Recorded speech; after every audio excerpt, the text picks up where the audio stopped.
আচ্ছা, একটা হাতে 5টা আঙ্গুলের ভিতরে যদি একটা আঙ্গুল কাটে তখনও যে ব্যথা পাবো, অন্য আঙ্গুলটা কাটলেও কিন্তু ঠিক তেমনি ব্যথা পাবো। তাহলে অনেক পরিবারে আছে অনেক বাবা মা যে তাদের সন্তান 2টা, 1টা, 3টা, 5টা সামথিং এরকম থাকে। তারা কিভাবে পারে একটা ছেলেকে বা একটা মেয়েকে রাজরানী করে রাখতে আর অন্য একটার সাথে অনেক খারাপ ব্যবহার করতে?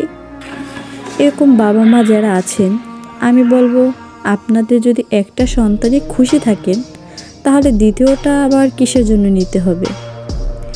ও তো কখনো বলেনি, পৃথিবীতে আসার জন্য জোর করেনি, আমরাই তো ইচ্ছে করে আনি, তাই না? তো সেই বাচ্চাটাকে পৃথিবীতে এনে তার উপরে এরকম খারাপ ব্যবহার, খারাপ লাগার কাজ অনেক কিছু থাকে, তার প্রতি যত্ন না নেওয়া, গুরুত্ব না দেয়া অনেক জায়গায় আছে কিন্তু, তাই না? হ্যালো এভরিওয়ান, আসসালামু আলাইকুম। আমি আশামণি ব্লগ থেকে চলে আসলাম আজকে একটা নতুন ভিডিও শেয়ার করার জন্য। তো কিছুদিন ধরেই হচ্ছিলই না একদম ভিডিও করা, তো আজকে একটা ভিডিও আপলোড দিব ভাবছিলাম, তার জন্য সব কিছু মিলিয়ে একটা ভিডিও করে নিলাম। আজকে আমার মেয়ের 8ই ডিসেম্বর বার্থডে। তো এই যে 3 বছর হয়ে গেল আজকে। এই সব কিছু মিলিয়ে এই বছরটা আমার সব থেকে মনে হয় খারাপ একটা বছর চলছে, কারণ সব কিছু মিলিয়ে অনেক কিছু বলা যায়, আবার অনেক কিছু বলা যায় না।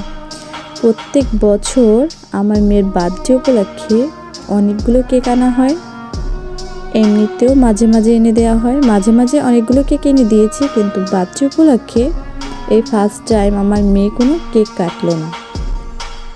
হয়তো এখানেও কিছু কারণ ছিল, আবার নাও থাকতে পারে।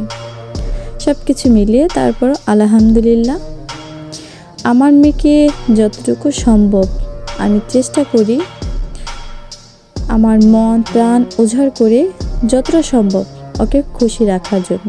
আর আমার বাচ্চা দুটো আল্লাহর রহমতে অনেক খুশি থাকে অল্প কিছুতে।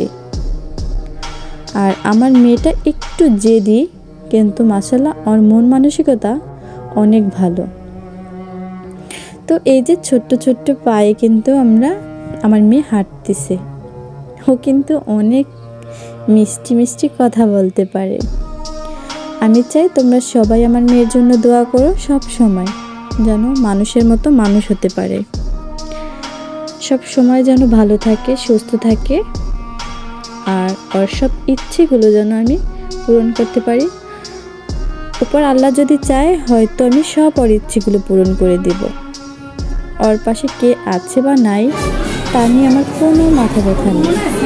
আমি চেষ্টা করবো সব সময় লক্ষ্মী মাটার সব আশাগুলো পূরণ করার জন্য। তোমরা আবার ভেবো না প্রথমে যে কথাগুলো বলেছিলাম সেগুলোকে। আমার কাছে আমার সন্তান দুটো সব দিক থেকে সমান।